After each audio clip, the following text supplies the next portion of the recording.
서초동 이제 이름을 말해도 되겠죠. 서초동 서희초등학교라고 하는 곳이 있는데 그곳에서 또 초등학교 교사 한 분이 극단적 선택을 했습니다. 그 교실에서 교사가 자살을 한 사건이에요. 그렇습니다. 이게 사실은 너무 끔찍해서 아마도 첫날 보도가 안 됐습니다. 그저께 사건이 있었고 학생들은 다행히 아무도 보지 못했습니다. 그러니까 자기가 일하던 교실에서 스스로 목숨을 끊었는데 그 직원들이 발견해서 빨리 그걸 했고 아이들한테는 선생님 어디 아파서 어디 가셨다 병가다 이렇게 했기 때문에 못 봤는데 이 소식이 뒤늦게 알려지면서 지금 서희초등학교 앞에는 그 화환 200여 개가 몰려 들어가 가지고 다들 뭐 힘든데 왜 그렇게 말 안 했니? 왜 그렇게 묵묵히 참고 있었니? 내가 미안하다 이런 것들이었는데 이분이 이 자세한 내용은 경찰 조사를 해봐야 나오겠지만 학부모들과 학폭이 있었고 그걸 그 항의하는 학부모들과 그로부터 상당히 이제 심리적인 뭐라 그럴까요? 피해 부담 이런 걸 겪다가 견디지 못하고 일을 벌인 것처럼 그렇게 조사가 되고 있습니다. 그러니까 지금 1학년 교사인데 1학년끼리 학교 교실에서 다퉜다. 그리고 다투고 나니까 이제 뭐 애들이 다투고 나면은 서로 뭐 다치기도 한다거나 혹은 뭐 상처가 생긴다거나 집어서 얘기를 하지 않았겠습니까? 그렇습니다. 근데 이제 학부모가 굉장히 격하게 항의를 했고 당신 애들을 어떻게 케어하는 거냐 교사 자격 없다 이렇게 이제 큰 비난을 했다 하는 소식이 이제 흘러나오니까 지금 이제 나오는 문제는 뭐냐면은 이 서희초등학교라는 게 강남에 무슨 센트럴 뭐 비싼 아파트? 그렇죠. 서초동에 있는 한가운데 있으니까 서초동에 굉장히 지금 최근에 입주한 아주 비싼 아파트 근처에 있는 학교랍니다. 그러니까 이제 무슨 얘기가 흘러나오냐면 일종의 갑질하는 부모가 아주 유력한 집의 자제다. 그래갖고 이 권력자가 갑질을 해서 교사가 자살한 사건처럼 지금 소문이 퍼지고 있는데 그러니까 지금 소문이 어떻게 났냐면은 서초구에 살고 있으면서 삼선 의원이면서 막 이런 얘기가 나오는 거예요. 그러니까 딱 한기호 의원이 지목이 됐습니다. 처음에 아이고 저희는 오늘 아침에 저분이 직접 자기는 뭐 초등학교에 다니는 자식은 없고 외손녀가 초등학교 2학년이고 기사 정확히 보고 가겠습니다. 왜냐하면 이렇게 기사를 정확히 보여드리지 않으면 한기호 의원이 오해를 받을 수 있기 때문에 기사를 정확히 보여드리면서 한기호 의원이 어떻게 반박을 했는지 보여드리겠습니다. 나오죠. 그러니까 초등교사 급등 사건과 나는 관련이 없다. 내 손녀는 중학생이다. 저분이 어떻게 기사 좀 밑으로 내려주십시오. 입장문을 냈습니다. 손자, 손녀가 4명이 있는데 외손녀는 1명이다. 근데 지금 사건이 벌어진 초등학교 1학년 교실인데 거기에서 여학생이 싸웠다고 하는데 내 경우에는 손자와 손녀가 4명인데 학교에 다니는 고학교 다니는 아이가 없다. 그리고 여학생이라면 나는 외손녀가 있는데 그 친구는 지금 중학생이다. 이렇게 정확히 얘기를 했어요. 그리고 아이는 중학교 2학년. 그리고 외손자가 하나 있는데 걔는 다른 초등학교 2학년이고 친손자들은 2명인데 이제 2돌 지났다. 큰아들이. 경기도에 살고 있다. 경기도에 살고 있다. 그러니까 전혀 관련이 없는 거죠. 그러니까 이게 뭐냐면은 방금 저희가 보여드리고 읽어드린 뉴스는 진짜 뉴스입니다. 진짜 뉴스고요. 어제 밤 사이에 돌았던 거는 가짜 뉴스입니다. 제가 이 사건을 알게 된 것도 블라인드 그리고 빨리쿡 그다음에 FM 코리아 와 같은 소위 클리앙 이런 소위 말하는 커뮤니티를 통했습니다. 그 커뮤니티에서 뭐라고 나왔냐면은 처음에 이렇게 시작이 됩니다. 지금 서초동에서 어떤 유력한 집안의 그 애들이 사고를 쳐가지고 그것 때문에 갑질을 당하던 교사 한 명이 스스로 목숨을 끊었는데 이 기레기들이 무서워서 기사 한 줄 안 내고 있다. 이거 빨리 알려서 기사 냅시다. 이렇게 나와요. 자, 한 명의 교사가 돌아가신 건 맞아요. 그 나머지 것들은 다 추측입니다. 추측을 하면서 조개 나오니까 어머머 역시나 도대체 어느 정도 힘이 있으면 기사도 못 나오게 막지요? 그러니까 그거 아마도 국정치인 아닐까요? 그랬더니 국힘이겠죠. 이제 이러고 이제 그러고 나온 거죠. 그러면서 희역이라고 누가 올려요. 희역 누굽니까? 지금 한교원이잖아요.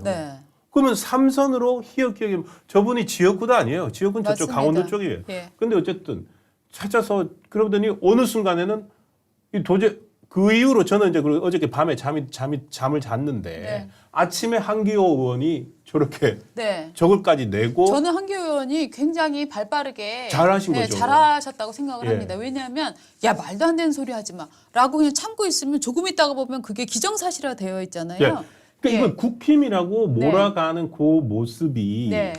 그 얘기도 나오더라고요. 만약에 그 전교조가 네. 안 그러니까 이건 정반대입니다. 전교조가 왜 가만히 있지? 그러니까 또 민주당인가? 그런 얘기도 지금 돌고 지금 있어요. 나오고 있습니다. 네, 네. 그런데 애초에 이 그 피해 사건 당사자인 아이들의 부모가 누군지는 네. 아무도 몰라요. 나온 네. 적이 없어요. 네. 그리고 지금 이거를 이제 그 부모들의 갑질과 교사의 대결 네. 이렇게 보시는 것도 저는 좀 부족하다, 문제가 좀 있다고 생각합니다. 물론 네. 교사에 대해서 학교에 대해서 갑질을 한 어떤 정치인이 있다면 유력자가 있다면 그 사람은 그건 사회적으로 뭐 지탄을 받아 맞습니다. 마땅합니다. 네. 마땅한데 네. 이게 근원적으로 좀 문제를 조금 봐야 되는 게 지금 무슨 학생 인권 조례니 뭐니 만들어서 교권을 교사가 정말 야 때려치고 싶다라고 상황을 만든 사람들은 다 진보 교육감들이에요. 지금 예. 진보 교육감만 10년째 하고 있지 않습니까? 네, 네. 서울시. 그래서 어떻게 보면은 학교에서 교권 자체를 완전히 무너뜨렸는데 이거는 여러 사람들이 지금 책임을 져야 되는 게 지금 학교에서 교사들이 어떻게 얘기하고 있냐면 아, 내가 교사인데 나는 자살 안 한 게 너무 다행이야. 난 겨우 살아남았어라고 주장을 하고 있는데 말입니다. 이 초등학교 1학년 23살짜리 교사거든요. 이 교사가 99년생이라고 해요. 네. 99년생 교사가 초등학교 1학년을 맡았다. 여러분들 보시기에는 이게 당연해 보이실지 모르겠습니다만 요즘 초등학교 교사 1학년이랑 6학년 어떻게 맞는지 아십니까? 이거요. 점수가 있어요. 왜냐하면 1학년하고 6학년은 다 맞기 싫어하기 때문에 1학년 같은 경우에는 기간제 교사. 아. 그러니까 이를테면 계약직 교사라든가 혹은 새로 온 교사. 그 지역의 새로운 교사. 교사들 내에서도 일종의 약자, 힘없는 사람. 힘없는 교사들이 맞는군요. 맞습니다. 그래서 아이고야. 힘없는 사람을 1학년 담임을 시켜버리고 6학년 담임을 시켜버리는 거예요. 그러니까 어디 기사에 따르면은 뭐 이 교사가 1학년 교사도 맡고 학폭 담당도 했다라고 나오는데 학폭 담당은 아니었던 아니었던 것으로 것 저희 같습니다. 취재 결과 나왔습니다. 네. 그런데 1학년 교사를 작년에도 맡았고 올해도 맡았다는 얘기가 나오고 있는데 이게 1학년 교사는 정치적 스트레스가 엄청 강하기 때문에 2년 연속을 사실을 맡을 수 없는 지경이라고 하는데 그럼 왜 이 친구는 2년을 맡았냐? 이거는 사실은 안으로 들여다보면은 교사들끼리 서로 하기 싫은 일 떠넘기기, 네. 집단적으로 약자한테 어려운 일 맡겨버리기 이런 부분도 있기 때문에 저는 교사들이 지금 피해자인 양 할 게 아니라 자기네 책임이 없는지도 한번 저는 돌아봐야 되는 상황이라고 생각을 해요. 네. 그리고 또 아이들이잖아요. 1학년 네. 교실에서 있었잖아요. 그 아이들을 또 이상하게 몰아가는 것도 있어요. 그러니까 그 반 아이들이 네. 정말로 별나고 네. 그 학부모들이 너무 유별나서 네. 벌써 담임만 여러 번 네. 바뀌었다. 네. 라는 루머도 있었는데 그거는 이것도 저희 취재 결과 사실이 네. 아닙니다. 네. 그냥 학기 이 담임이 계속 맡고 있었고 네.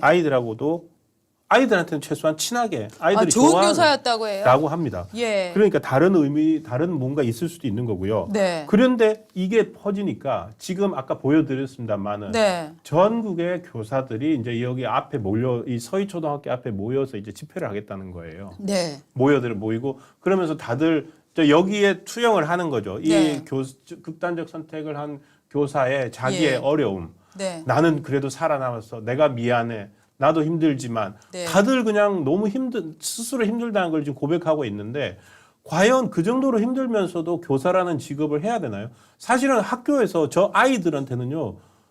아까 학생 인권 조례 얘기했지만 훈육도 필요하거든요. 애들은 그럼요. 미성년이기 때문에 어른이 이거 해. 안 하면은 훈육도 하고 그 체벌도 하고 아니면은 뭐 벌도 줄 수 있는 거고. 근데 지금 그런 걸 애를 해야 지금 됩니다. 교실 밖에서 서 있게 했다는 걸로 어떤 교사 같은 경우는 시달리다가 또 극단적 선택을 한 경우가 있어요. 그러니까 그 교사도 부모들이 애를 정서적으로 학대했다고 교육청에 고발을 하면은요 그 교사는 감사당하고 나중에 저 처벌받고 이래요. 그러니까 지금 법이 네. 참 도대체 그런데 저는 지금 정확한 이제 우리가 근원을 좀 봐야 되는데 네. 갑질한 어떤 정치인 욕 먹어야죠. 책임져야죠. 하지만 정말 더 근본적인 원인은 교사를 가장 힘들게 하고 교사의 발바닥 그 발목을 잡고 흔드는 세력은 누구인가?